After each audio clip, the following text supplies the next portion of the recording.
Welcome, everyone. It's a great opportunity for me to be with my friend Mark, Rabbi Mark, who's a great friend and a wonderful scholar of the Scriptures. And I think this is about the third or fourth one we're doing, right, in this series. And so what we're going to be looking at today are the Sunday readings for September, October, and November. But because of scheduling, we're actually shooting this program in June. And I'm figuring there's probably a lot of things that are going to happen in our world over these next few months that you as preachers will need to address. But we don't know what those are yet. So what we do know is the Scriptures, and we will talk about what's going on in the Scriptures in their context. And hopefully then you can apply that to our world as it's going to be next fall. Because that's what makes the Scriptures a living word, right? Is that we're living and we're in this context. So let's look at September, October, November, knowing that the Gospel readings are mostly from Mark's Gospel during that time. And the thing that's always impressed me about Mark's Gospel is the urgency of it. There's 16 chapters, and Mark uses the word immediately 56 times. 56 times. Because he sees the urgency of our lives, and he sees the urgency of our faith. So what I thought Mark might address for a little bit is urgency in the Scriptures. Yeah, he sees that. Thank you. Great to be back, Bishop. Good to be here and talking with whoever is out there listening and is going to catch us on YouTube or wherever else we can be caught. This matter of immediacy, it's kind of interesting because Mark may feel an urgency, but if you look at the Hebrew Bible, I don't think there is that sense of urgency. So I want to just say a couple of things, maybe for context and to draw a contrast also. There are messianic overtones, of course. You find them everywhere in the Hebrew Bible. So if you look at Isaiah chapter 2, that's the passage where Isaiah imagines the whole world flowing onto Jerusalem. A nation shall not lift up sword against nation, neither shall they learn war anymore. They shall beat their swords into plowshares, etc., etc. So it's a great messianic vision, but there's not a particular urgency. It begins, let me just see, I'm looking at the New English Bible. In days to come, the mountain of the Lord's house shall be set over all other mountains. So it doesn't say soon or whatever. So there's a kind of messianic with a small m passage, which doesn't suggest, it suggests what will happen, but not that it has to happen particularly quickly. And if you look at Isaiah chapter 11, where you get a description of a Davidic ruler who will rule in justice, the passage begins, then a shoot shall grow from the stalk of Jesse. It just says then.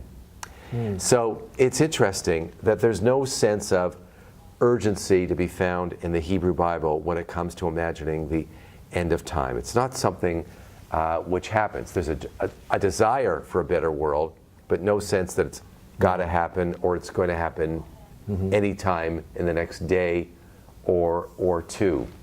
And something interesting happens. I'm going to give you more than you may have wanted here. Go for it. Something interesting happens in Judaism in the post-biblical era, which really changes things. And that is that, as many people know, Judah is occupied by Rome. There's a revolt against the Romans in the year 66 that ends with the destruction of the temple in the year 70. Then there's a second revolt in 132 that ends in 135, and the Jewish people are defeated once again. So around this time, there's a real issue about how political people should be. How political should Judaism be? And there's a sense, if we get any more political, and we go for any more revolts against the Romans or whatever, there will be no more of us. So there's a famous book by someone called Jacob Neusner, who used to teach at Brown University. It's called From Politics to Piety. From Politics to Piety. And his suggestion is that the Jewish world and its leadership kind of pulls back from saying we're going to militate or do whatever we can to bring the end of time, and we're going to kind of let it all percolate, and something good will happen, but we're going to focus on the internal piety and what we can do and how we can best live our lives. And it's a real transformation which takes place. And there comes to be a sense that we just have to wait it out. So Maimonides, for example, Moses Maimonides, 1135 to 1204, who's very famous for a lot of things, he ultimately creates a statement of faith. I think it's 13 statements long. I believe this with perfect faith, I believe that. And the final one is, I believe in the coming of the Messiah. Mm-hmm. And even though he may tarry or be delayed, I still believe. Mm-hmm. Which is kind of putting it right in there, mm-hmm. that there's something not happening right away and we're not going to touch it. We'll still believe and we'll kind of wait. Mm-hmm. And that changes as time goes by. When the Zionist movement comes along, they're accused of trying to hasten the time of the Messiah. Mm-hmm. So some Orthodox Jews aren't pleased at all with the Zionist movement because it appears to be pushing Jews back to the land of Israel and doing what is supposedly the work of the Messiah. Mm-hmm. But Zionism has its sway and things work out in the end. And that's a long answer, no, but it's not a short answer to the question of immediacy regarding the end of time. Yeah, and also that you see that throughout St. Paul, right? St. Paul thinks that the Messiah is coming really soon, mm-hmm. and then he's, well, maybe not. And so that kind of goes back and forth within Paul. Mm-hmm. And I think we also are going to see this in the Mark text that we're going to be looking at over the next few minutes even, is that there's this immediacy, this urgency in Mark that the kingdom is coming, mm-hmm. but to go along with the rabbis. And not to say that Jesus wasn't political, he was, but it's not going to be with a political overthrow of Rome, and that's what they want him to do. And then we're going to see some of that tension work its way out. Right. So it's very connected to all this. Oh, well, it's an interesting notion. It's politics versus piety, and how do you balance the two carefully to keep your head on your shoulders, literally. Yeah. Thank you. So let's go to particular texts. And again, we're not going to go to every Sunday's text because we just don't have time to do that. But a couple of ones that stood out. So one for me was on September 9th, we get the famous story of Jesus and the Syrophoenician woman. And you remember that her daughter is really sick and she's not Jewish. And she goes to Jesus and says, will you heal my daughter? And he basically says no. And then she has this comeback to him, and they go back and forth a little bit. And then Jesus changes his mind. He changes his mind. And I think that is so consistent with the way the gospel writers see Jesus, but maybe not so much in the way that we portray him. Right? We portray Jesus as perfect in all things. That somehow he knows all things, and he's already gotten this advanced notion of care for all of humanity. Well, this incredibly powerful story shows that that wasn't true. That Jesus grew, in Luke's gospel it's phrased this way, that Jesus grew in age, wisdom, and understanding. So Jesus, fully human, grows in the understanding of what his mission is. He grows in his understanding of God's love for all people. And Jesus has the maturity to be able to change his mind. And that's what happens in this passage. So the question I have for you, Mark, is that Jesus' heroes were Isaiah and Jeremiah. Right? Those are the ones that Jesus quotes the most. And so do you see in that background where Isaiah and Jeremiah might have changed their mind along the way? How they grew in age and wisdom and understanding? I think no. As you're talking about this, I think I realize why the New Testament has a certain power that the Hebrew Bible is not going to have. And that is because the focus in the New Testament is on Jesus the person and Jesus the figure. And it's really there are 4 biographies of Jesus. And you watch them in a whole bunch of different circumstances, contending with all kinds of different issues and powers and whatever. So he has to be there very much as a person, happy, sad, whatever, learning, growing, whatever. And the Hebrew Bible's not written that way. It's just not that way. So Isaiah, we barely know a thing about Isaiah. He was connected to some priestly family, but we don't know anything about his personhood. And the book of Isaiah is really 3 different books, right? There could be 3 different Isaiahs. Right. And we don't know anything about any of the people who may be associated with the name Isaiah. Virtually nothing. It's just not the way the Hebrew Bible is placed. Jeremiah we know more about, because Jeremiah has this terrible feeling that he shouldn't be called, Right. because when he's called and he has to speak and he has to denounce the Jewish people for this, that, or whatever, he hates doing it because it makes him the object of ridicule and contempt. So he anguishes about doing it. So he's the prophet we know the most about personally, except maybe a little bit for Jonah and maybe Hosea, but we don't know much about the prophets. Personality. I think that's because the Hebrew Bible is primarily focusing on teaching the Word of God. And what the personalities who are the mouthpieces feel, think, or whatever is simply less important. They are vessels, vehicles for communicating God's words.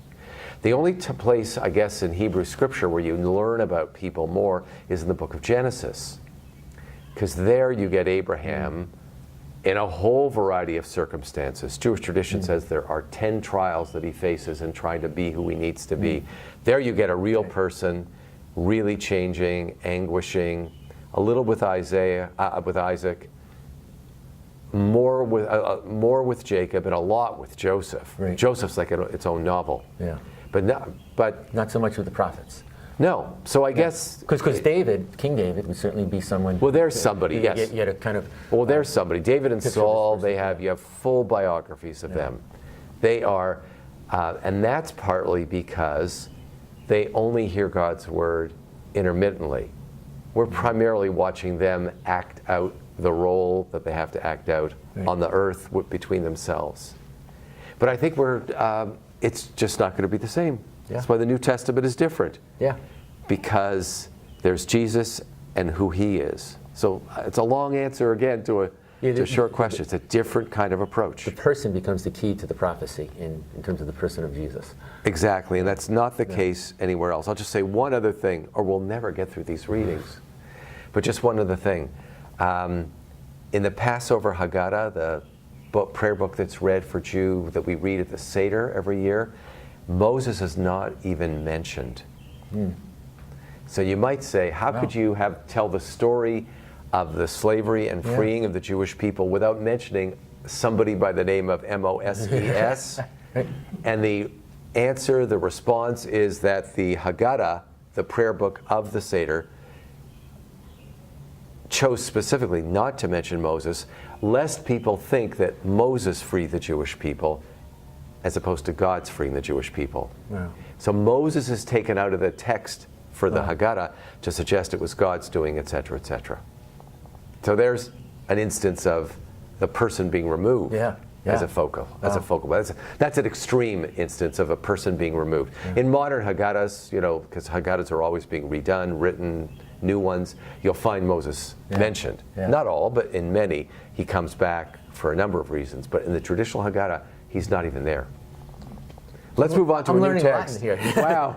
Well, that was one. We've only got 15 more. We'll see you tomorrow. But in terms, just to complete the thought on that text, is just in terms of preaching it, to talk about the humanity of Jesus, to talk about the fullness of humanity is the ability to change and adapt throughout life. And maybe to ask the congregation, and maybe even giving examples from your own life as a preacher, of when have you changed your mind? How is God active in that change?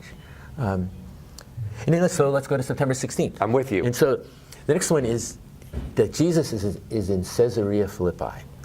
And that's a key to the whole story, because we're going to hear this dialogue that goes back and forth where he actually condemns Peter for what he had to say.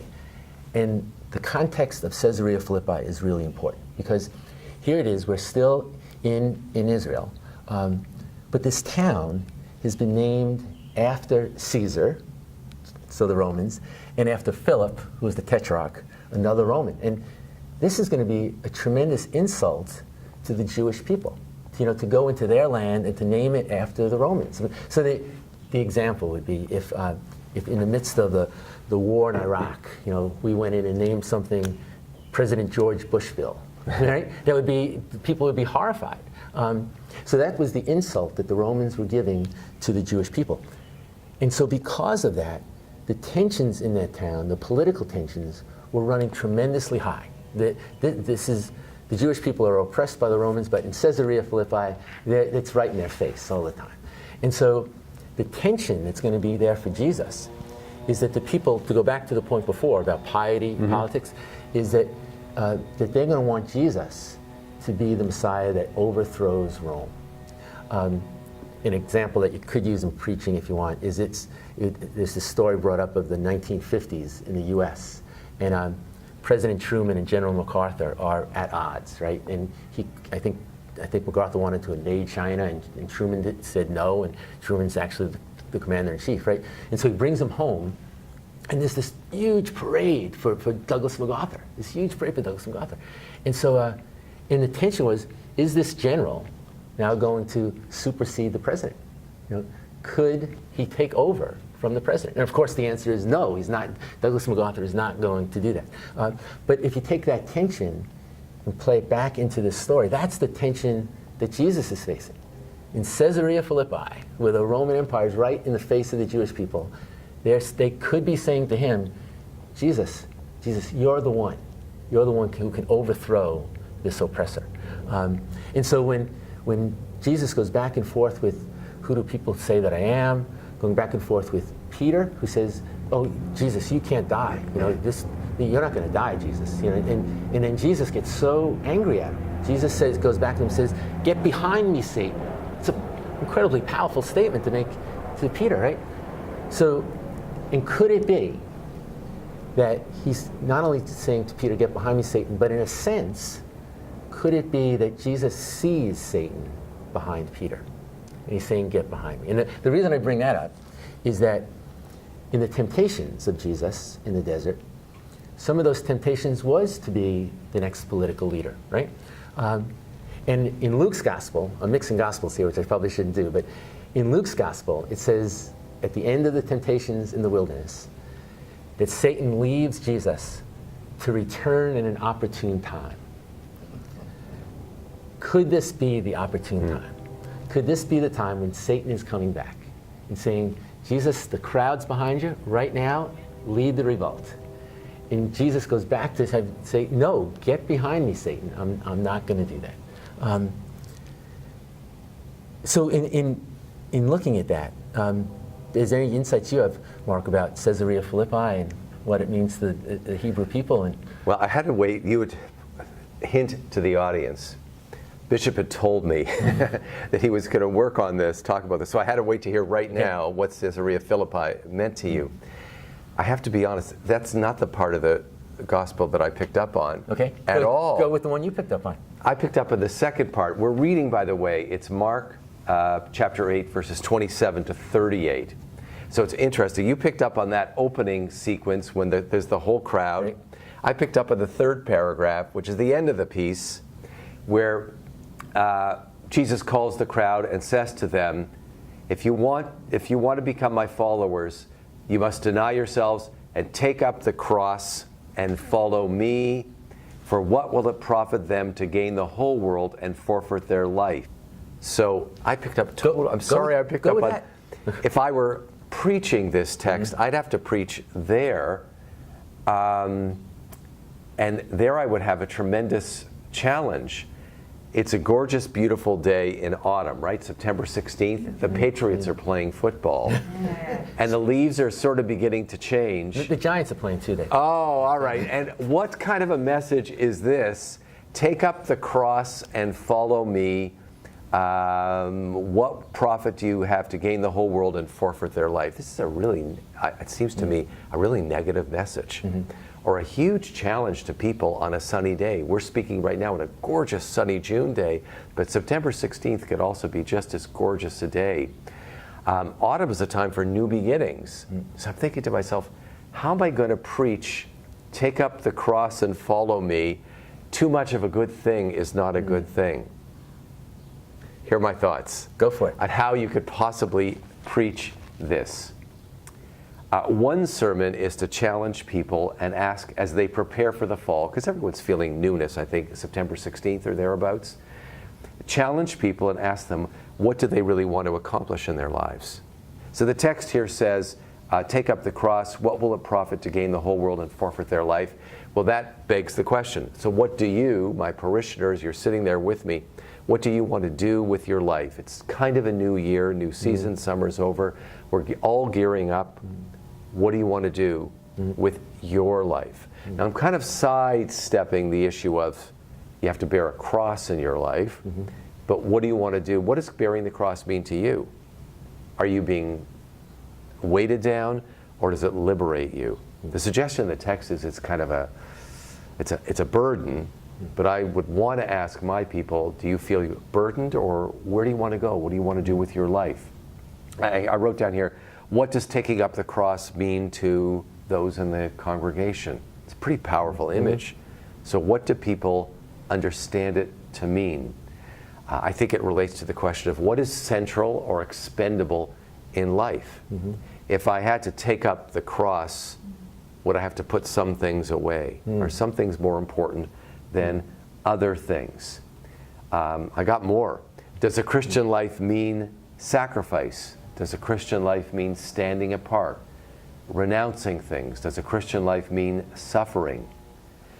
And speaking of losing life, which is what Mark refers to, one could preach to, how do you want to be remembered when you literally have lost your life, you're no longer around? How do you want to be remembered? What does heaven mean to the parishioners there? What does the afterlife mean to people there? Do people believe in an afterlife? What does it look like?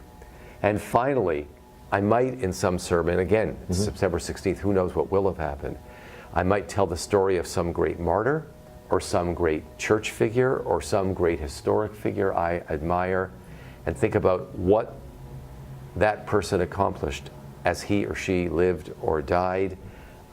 What's their afterlife? And then take it to, what's our afterlife? Right, yeah. So we're looking at, that's how two people could, I guess, look at the same text, and I'm seeing this other whole, it jumps out at me, this whole other piece jumps out at me. It's multidimensional, right? Yeah. I mean, that's actually a good point for our preachers, is go where the energy is.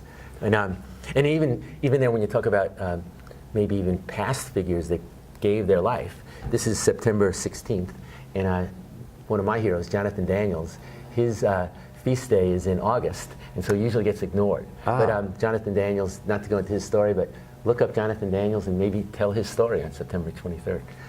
There are lots of options for people who've borne the cross, dropped the cross, or whatever. It's a really powerful image that I think, I have to imagine most people in the pews have not probably, they've heard it 1,000 times, but they may not have really struggled with what does it actually mean to me.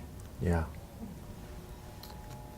So when we go to September 23rd, yes, there's going to be, this is one of several stories in Mark's Gospel that have children in it. And it's kind of remarkable that Mark does that, because of the synoptic Gospels, Matthew, Mark, and Luke, Mark's the only one that doesn't tell the baby Jesus story. He never refers to the nativity. He starts off right away with John in the wilderness.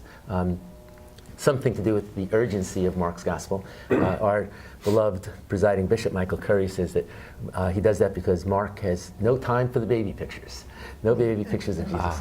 But ironically, he's the one who tells the most stories about children.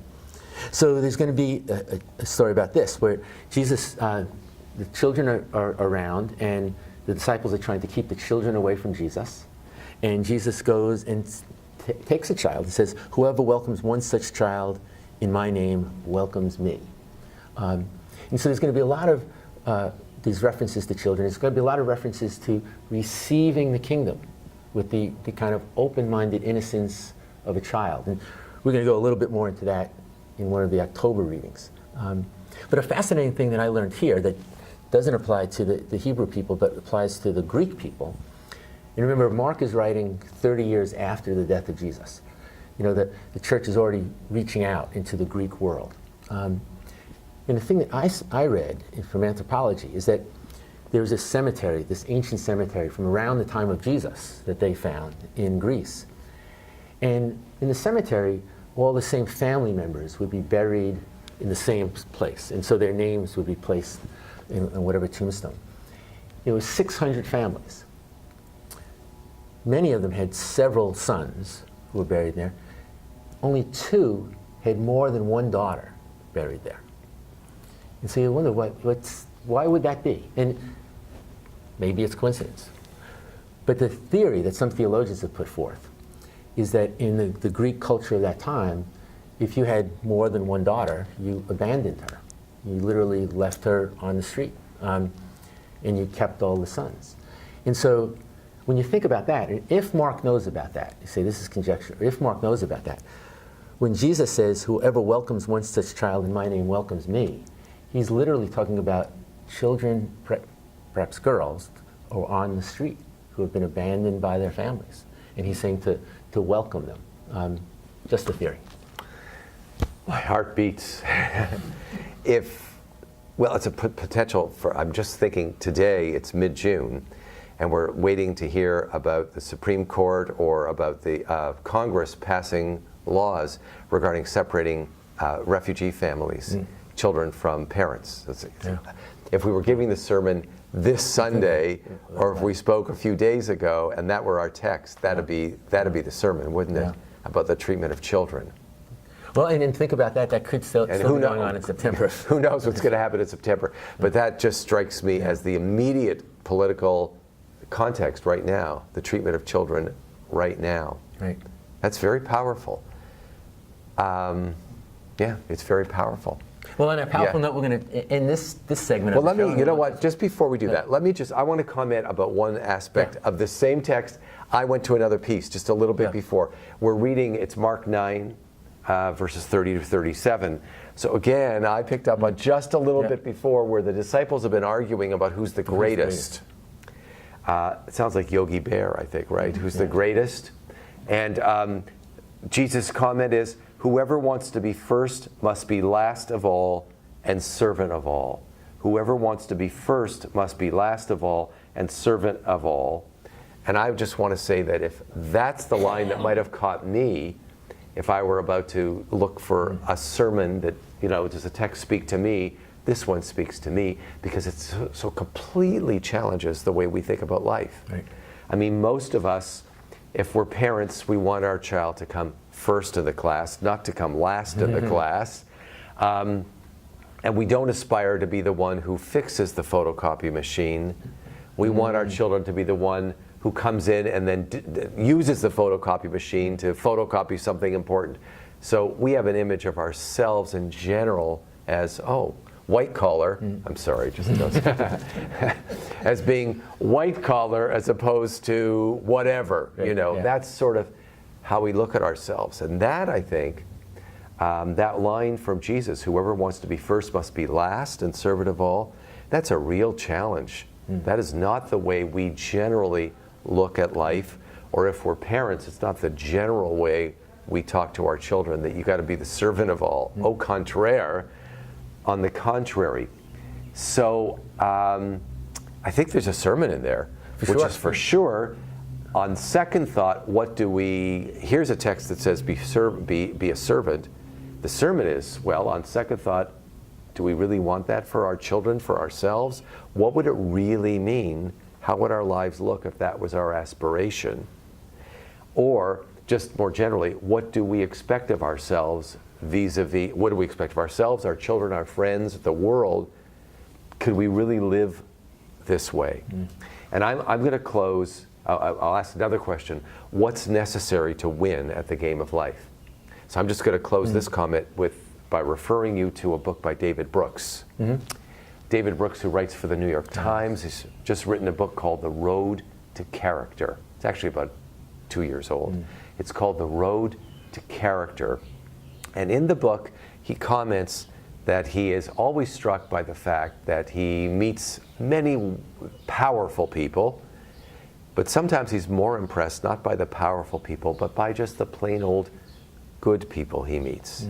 He meets good people. And he often wonders, what is it that makes them good? Because they're not famous, they're not powerful, but they're just plain good. And I'll just read a little bit from sort of the opening of the book. It occurred to me, Brooks writes, in The Road to Character, there were two sorts of virtues, resume virtues and eulogy virtues. And it comes, I think, it's a possible way to go with this text from Mark to asking, well, what do you want to be? High, low, power, not powerful? Where do you want to be?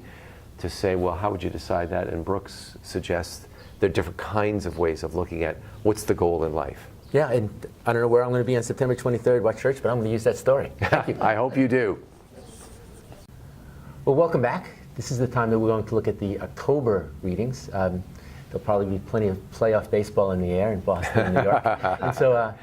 And so the first one out for October 7th. And so Mark, you're going to handle that one. Yeah, I'm going to run with October 7. The reading's from Mark 10, and it's verses 2 through 16. And in this reading, Jesus condemns divorce. He says, whoever divorces his wife and marries another commits adultery. And if she divorces her husband, marries another, she commits adultery. So I read this and I thought to myself, oh my goodness, what do you do with texts that you don't believe or texts which you think are hurtful to your parishioners? So you may believe that divorce is okay, permissible or whatever. So what do you do when you've got a text which says it's not? Or regardless of your feelings, what do you do if you know that there are definitely in any congregation that you speak to, there are going to be parishioners who are divorced or divorcing, and this text has got to be brutal for them or very difficult to understand. So a couple of things to say about texts with which you don't agree. What do you do with such things? I'll give you an example in Judaism.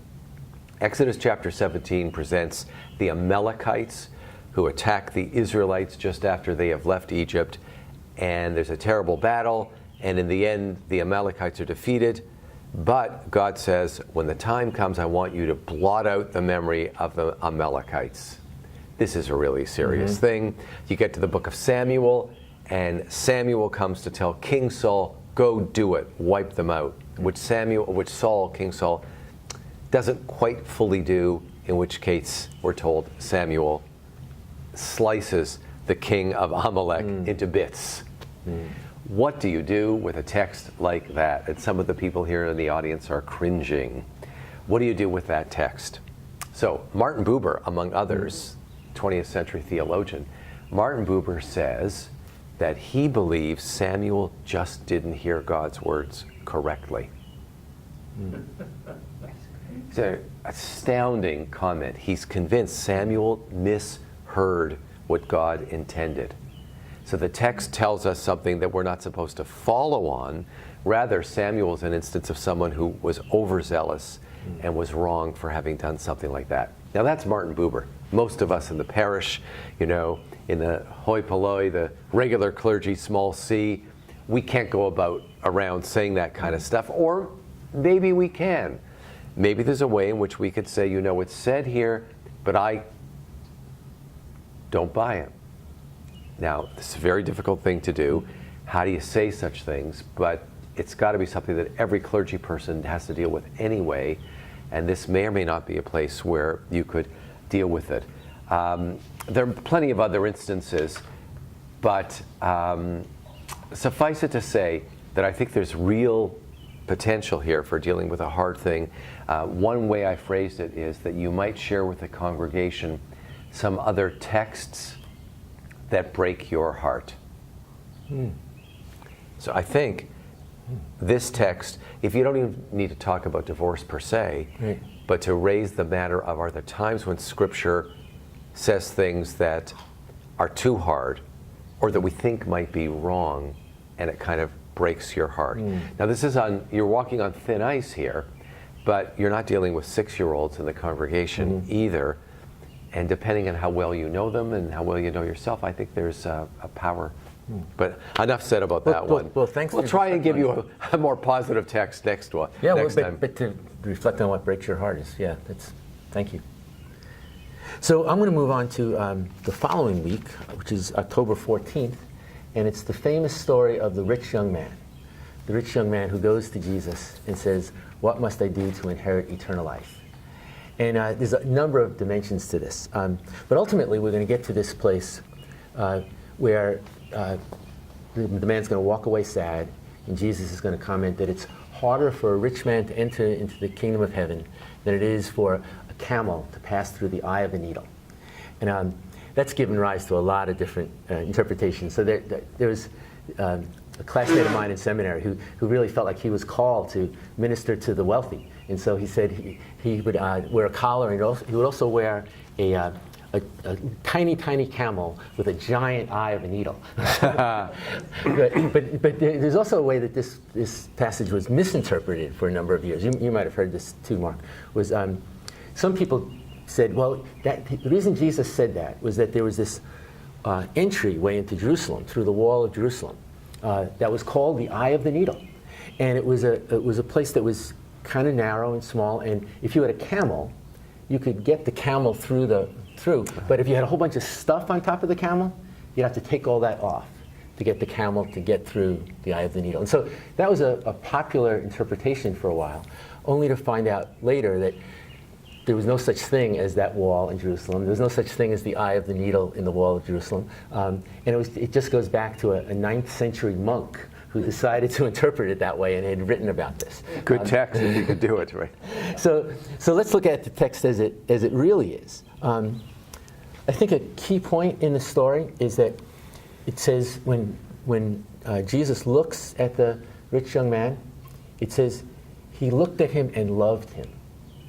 And what's significant about that is that in all of Matthew, Mark, and Luke, it never says Jesus looks at a particular person and loves them. He talks about loving your neighbor, he talks about love in generalities, but it never says that he looks at one particular person and loves them. So this is, I think, a key to the story. That he looks at him, he loves him. And then he says to him, well, here's what you need to do to inherit eternal life. And he lists off a number of commandments. And one of the commandments that he has in there is don't defraud your neighbor. And so in the 10 Commandments, do you ever see that anywhere? Don't defraud someone? No.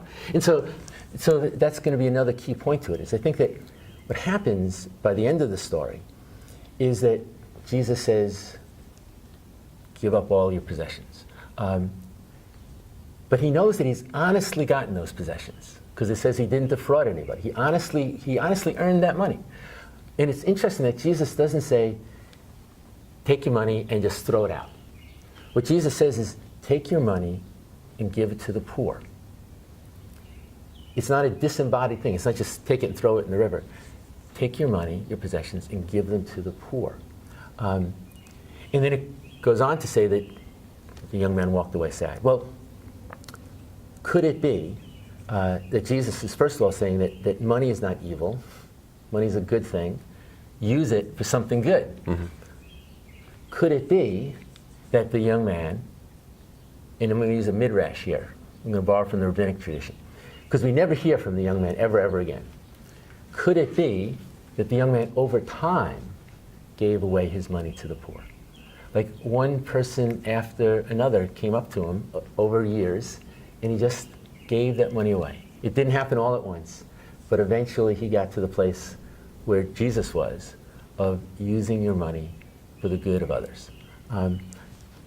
One possible interpretation. I'm going to circle around back to that again later, because another part of the story is that when he tells him about about eternal life, another thing that he's going to say is that it's connected to the thing with the children, which has happened several times already. Mm-hmm. And he talks about receiving the kingdom like a little child. And that happens right in the story, right before the story. Receive the kingdom like a little child. And remember, children have a whole lot of things they can't do for themselves, right? So I remember my son, when he was a little boy, he would just go like that, which meant tie my shoes, because I can't do it. Children receive the kingdom. What happens with the rich young man, before he gets to that point where he leaves, is he wants to know that he's earned the kingdom.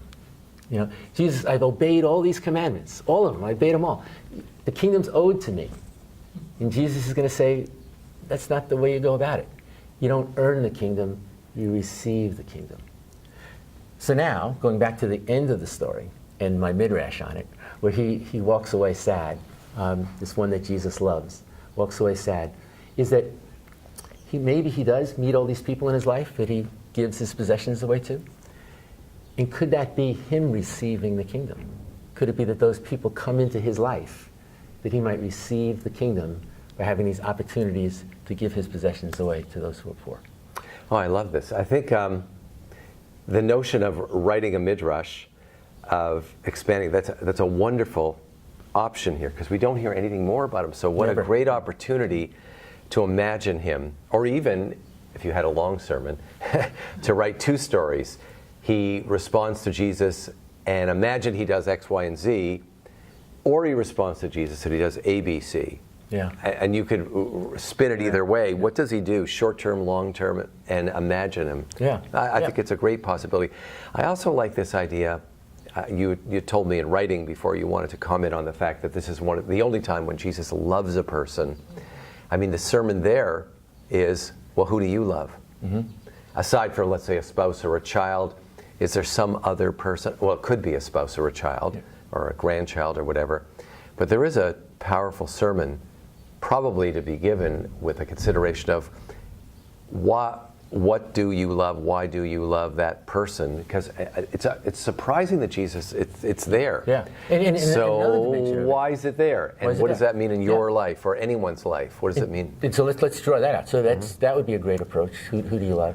The other dimension to it is that's said at a time when Jesus says there's one thing that you lack. There's one thing that you lack. And he's going to talk about giving away his possessions. But he looks at him with love and says there's one thing that you lack. So what in our life can we imagine Jesus looking at us with love, right? Jesus loves us. Jesus looks at us with love, and he says, there's one thing you lack. Mm-hmm. You know, and it kind of goes back to the other story about Jesus growing in age, wisdom, and understanding, right? So what would that be for us? What would Jesus say? There's one thing that you lack. But I love you. Mm-hmm. I'm not judging you, I'm not condemning you, but there's one thing that you lack. Or I want to turn on its head, because to ask people, what do you lack, elicits a certain kind of introspection. The alternate is, what is it about you that makes you lovable? Yeah. Well, because one appeals to people's sense of lack, and the other appeals to another sense that they may not cultivate much. What is it about you that is lovable on the part? Why would other people love you, or why would Jesus love you? Mm-hmm. Yeah. Either way. Yeah. I just want to quickly then, I was struck by the overall theme here that the rich can't get through it's like a camel going through the eye of a needle. I took it literally, that I wouldn't want to try and run a fundraising campaign in the middle of reading this text. Might have a little bit of trouble here, because if I need the rich to get into the church, that's for sure, to write the check. Oh, sorry. But there's a sense here, and the text goes on to say, Jesus says, you ought to be leaving home and family and leave behind your material goods. Well, that's a bit of a challenge. So another sermon might be, or another, what does leave mean? And you've suggested in the midrash of that person, it doesn't mean just drop it all. It could mean any number of things. But I think there's a question to be asked then about how much is too much, and how much is the right amount for a person to have. I think that's a worthwhile thing. Where do you draw the limit? Otherwise, we'd all be mendicants, I think the fancy word is. None of us are begging, and none of us are taking a vow of poverty, but what kind of a relationship do we have to material goods? Now, this is being preached October 14. It's not that far from Christmas. And the problem, you could raise a question in anticipation of Christmas when people give gifts. The reality is that for most of us in most of our settings, most of us don't need the gift or the gifts which we're going to get on December 25th. We don't need another sweater, and we don't need almost anything that anyone's going to give us, because in most cases we could go buy it. This is October. We could go buy it the afternoon of October 14th. No problem. So the question is, what gifts are appropriate, and why are gifts at all appropriate at Christmas? A reference to another book called The Power of Half, H-A-L-F. Power of Half. It's by a man named Kevin Salwen, S-A-L-W-E-N. He writes this book. He, his wife, and I think they have 2 kids, I read it a couple of years ago, decide that they only need half of anything they have. So they sell their house and get a house half the size, because now they have all this cash. And when they go shopping, they don't buy anything, well, they buy food, but they don't buy clothes or whatever until they've thought about, why am I buying this? Can I do with less, or not buying this at all? And of course they generate a huge amount of cash as a result, and they decide and they find various charitable causes that they want to pursue with it. So I just think the power of half, highly evocative for here or going into Christmas season, with how much does a person need to be happy. Last comment, in the Mishnah, there's a saying that says, who is rich? He who is satisfied with his lot in life. Who is rich? The one who is satisfied with what he or she already has in life. Done. All right. Let's jump to Thank you. October 28th. October 28th, and it's the story of the blind man of Bartimaeus.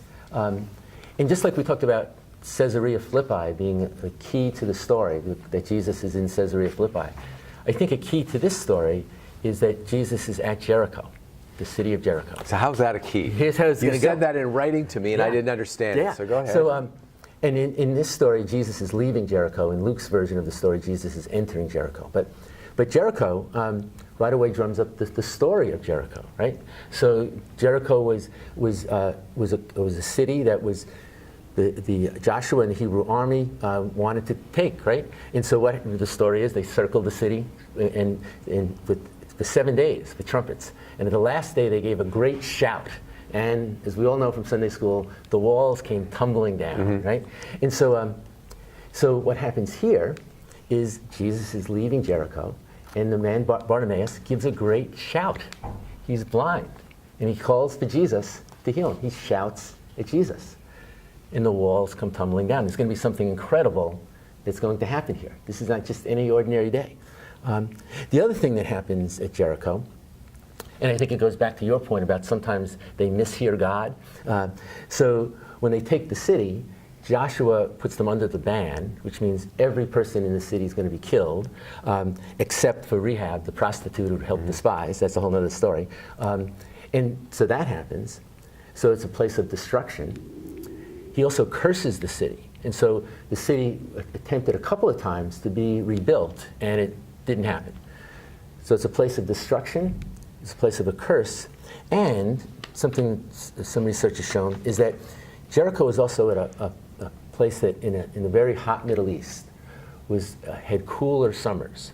And so supposedly Herod and some of the wealthy folks built houses in Jericho during the time of Jesus to go there in the summertime. So it's a place of the wealthy. So this place of destruction, curse, and people of wealth, Jesus, in terms of destruction, he actually heals. In terms of the curse, Jesus blesses. And Jesus, in this place of wealth, hears the poor man. Jesus hears the poor man. So the place of Jericho, I think, means a lot in terms of how Jesus responds. And the last thing I'll say about this story is that it's interesting that Bartimaeus was not born blind, because it says really clearly in the passage that he tells Jesus he wants to see again. Okay, so he wasn't born blind. He wants to see again. And could that be another path to go down, about us seeing again? What are the things in our life that we need to look at another time? And so to go to a passage from a book, T.S. Eliot, we shall not cease from exploration, and at the end of all of our exploring will be to arrive where we started and to know it for the first time. So could the Bartimaeus story be a story of second sight? What is it that we look at again? Yeah, I like that, going with that. I mean, we're almost moving away from the literal notion of someone being blind and being fixed to looking at blindness as a metaphor, as a figure of speech. So there's room here for talking about what do you see, or what do you want to see. I wrote some questions down. Each of us you could argue each of us is blind to something. We just don't necessarily pay attention to what's our blindness. What do we not see? You'll be speaking, if you choose to speak on this. This is October 28th, so it's 2 weeks more than that after Columbus Day. But some people would say Columbus Day is our National Blindness Day, because we celebrate Columbus's arrival when, lo and behold, from the perspective of the indigenous people, it's a disastrous day. Now, we're speaking here on June 14th, and by the way, in Canada, June 21st, which takes place next week, is National Indigenous Peoples Day. Because in Canada, they've recognized and actually fessed up to a whole history of mistreatment of their Aboriginal, Native, Indigenous peoples. So they have a day, June 21, which they actually dedicate to respecting, honoring the indigenous people. And some communities in America use Columbus Day as a National Indigenous Peoples Day. So when you get to October 28th and you're reading a text about the blind man, well, the question is, what are we blind to? What do we turn our eyes away from? And I think there's a powerful sermon there. Or a couple of other ideas. Speaking of blindness or seeing or vision, what do you see in your mind's eye when you remember growing up? I mean, you can do that one. What vision do you have for the future? It's a broader thing. What would you like to see in your family, your life, your community, our church? Do you have a vision statement? Organizations have vision statements. So do you have a vision statement, something that you stand for that you'd like to share with people? Just other ways of playing with vision. So let me jump ahead go to November 4th. November 4th. November 4th, I'm just looking for my text here. We haven't commented at all, here it is, at all about the Hebrew Bible texts which are going along with any of these readings. So this is the only time when I'm going to do that. In the text that I got from your office, there were 2 Hebrew Bible offerings. One was from Ruth and one was from Deuteronomy 6. And I just want to, it depends which version your particular parish is going to go with. But the Ruth text is a great text. It's chapter 1 of Ruth, which culminates with Ruth speaking to Naomi, her mother-in-law, saying, "Where you go, I will go. Your God will be my God, your people, my people," etc., etc. It's a great universal text and just cries out for commentary or what have you. It's just a great text if you want to go for a good text. And the other Hebrew Bible text is Deuteronomy 6, which happens to include Deuteronomy chapter 6, verse 4, which Jews call the Shema. S-H-E-M-A. Shema is the Hebrew word for hear. So the central Jewish prayer is 6:4, chapter 6, verse 4 of Deuteronomy. "Hear, O Israel, the Lord is our God, the Lord is one." So if you want, you could just pick up on that one text. Interesting that in the translations I got, it's translated in Mark, in the New Testament reading of the same day, will pick it up and translate it differently than the translation I got in here. "Hear, O Israel, the Lord is our God, the Lord alone." "Hear, O Israel, the Lord is our God, the Lord is one." So if you don't know any Hebrew, don't even worry about it. Just play with the different translations and think, what's the difference? And maybe you want to ultimately give a sermon about what do we mean by monotheism. When I was growing up as a kid, we talked about Judaism being ethical monotheism. Monotheism being the sense that there's one God, which has a whole variety of meanings. It's not just a matter of arithmetic. But ethical monotheism was what I was told about, because we believe it's not just a matter of one God, but the ethics that the one God requires for how you're going to live your life. Now, I'm just going to jump into, it's Mark chapter 12, which is the reading of the day, this November 4th. I'm just turning the pages to get to it. And this is one, where Jesus is in conversation with the Sadducees, those dummies, who don't figure out that the central piece of the Hebrew Bible is the Shema, "Hear, O Israel, and love your neighbor as yourself." They somehow can't figure this out, and Jesus has to tell them this and say to them, of course we all know that the centerpiece couldn't conceivably be anything like, what does he say? Burnt offerings and sacrifices. So I hate to say it, we had talked about this, Bishop, that this is a tremendous caricature of Judaism. To imagine that the Sadducees wouldn't have known that love your neighbor as yourself is important and would have thought that sacrifices were more important, that's a caricature of Judaism. It's a caricature of the Pharisees. So you might want to be a little cautious in interpreting this text, because you don't want to say something that's really not fully true to the matter. I'm just going to give you just a couple of quotes from Hebrew text of the time, which suggests that Jews were well aware of the broadness of the meaning of religion. So here's a classic. I'll tell you the story. It's about Hillel, Hillel. Hillel is an exact contemporary of Jesus. One day a Roman soldier decides he wants to sort of mock the Jews. So he goes to one of Hillel's compatriots. He goes to another rabbi named Shammai, Shammai, and he says, "Tell me all of Judaism while I stand on one foot." And Shammai says, "That's ridiculous," and he hits him with a broom and kicks him out. Then he goes to Hillel's house, and he says to Hillel, "Tell me all of Judaism while I stand on one foot." And Hillel pauses and says, "Do not do to your neighbor what you would not have done to yourself. The rest is commentary. Now go and learn." Now that's an exact contemporary of Jesus. And that's the golden rule. Love your neighbor as yourself. Hillel just phrases it, do not do to others what you would not have done to yourself. But it's the same thing. And there you get Hillel, who's a contemporary, saying those things. And a little bit later in the Mishnah, Mishnah, you have one of the rabbis saying, the world stands on three things: on Torah, which means learning, on worship, and on loving deeds. So one of the rabbis nails it right there, that there's no world without all three: Torah, which means learning, worship, and loving deeds. You can't have a world without that.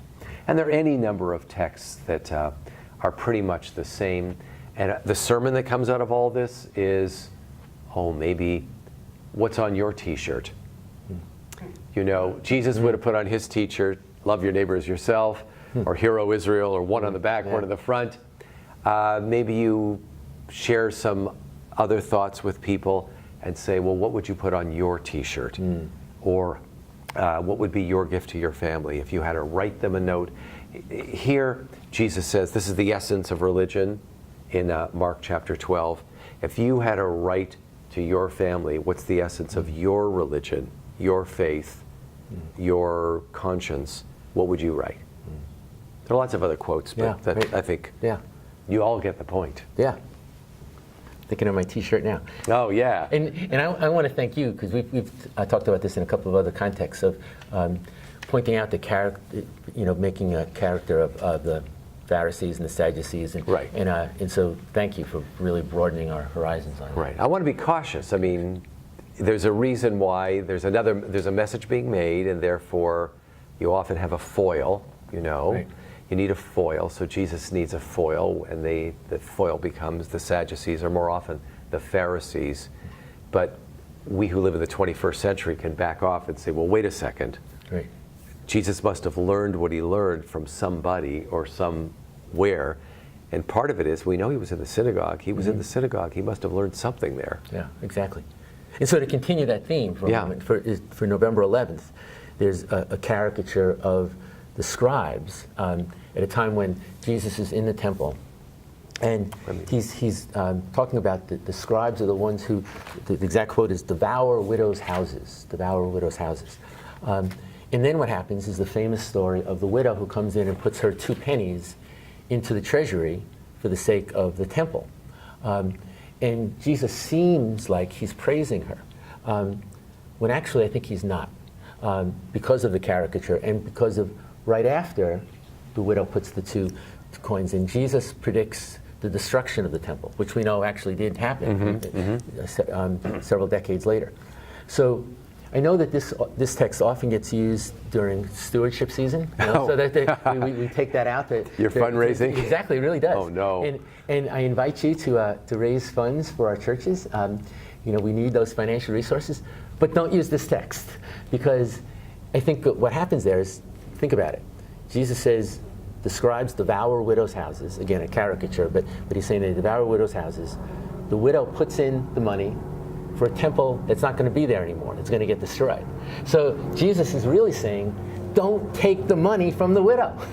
Don't do it. Don't devour her house, and don't have her put money into something that's not going to last anyhow. It actually preaches against what we usually preach for. So use this as saying, well, it's a great lesson in don't devour anybody's houses. I mean, you could do a whole social commentary on that, right? You could, yeah. So, but don't use it as your stewardship kickoff.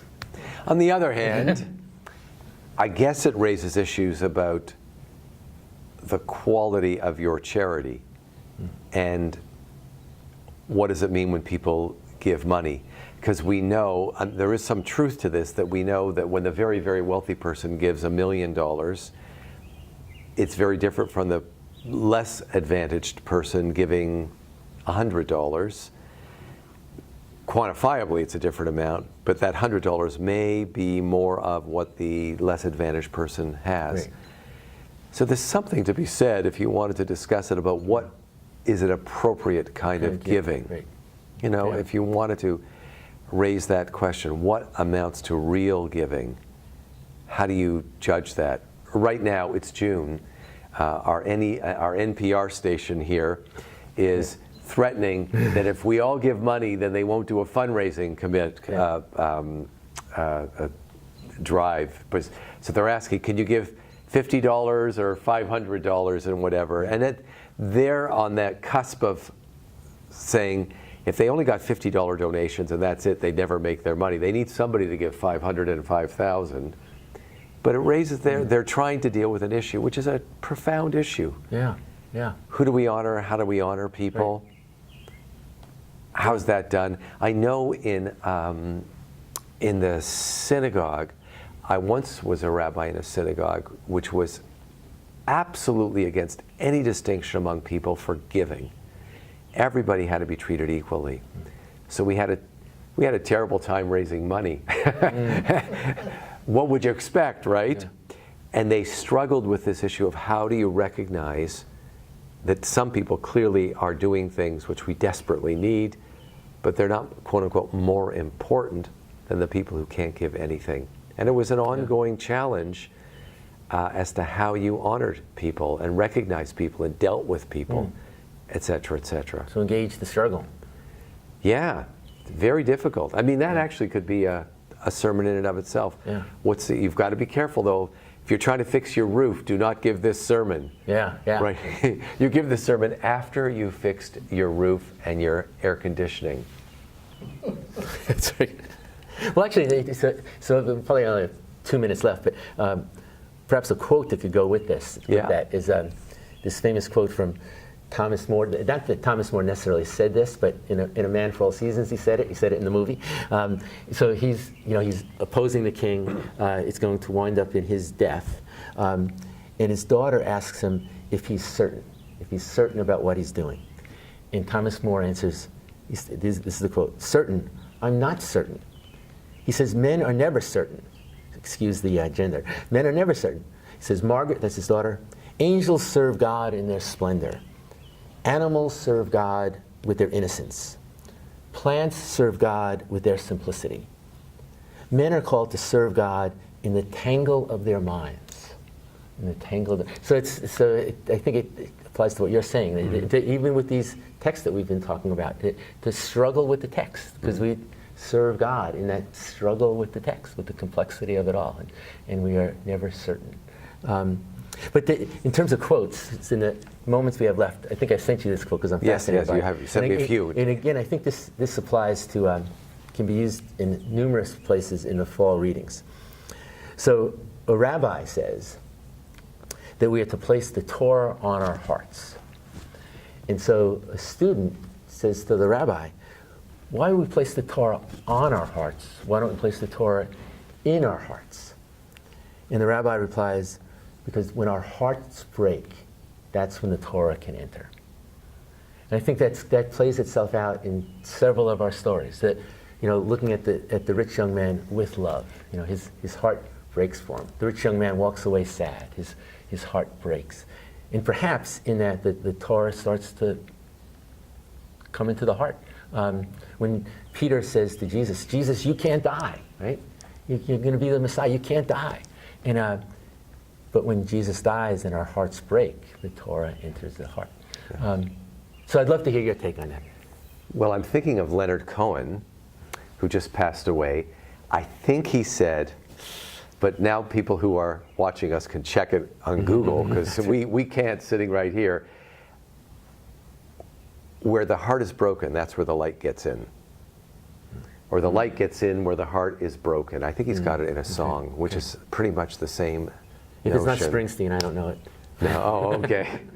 Well, we'll end on that. Rabbi Springsteen says to Rabbi Cohen, that's where the heart, when the heart is broken, that's where the light gets in. Yeah. And then maybe one other quote I gave you, and it again applies to, could be used any place in these readings. Albert Schweitzer, who had a college graduation speech, he said, if any of you are to be happy, it will be the ones who find a way to serve. Any of you have applying to what you said before. Sounds good to me. Mark, thank you. Thank you for this. Thank you. Have a good summer, friends. Yeah. God bless.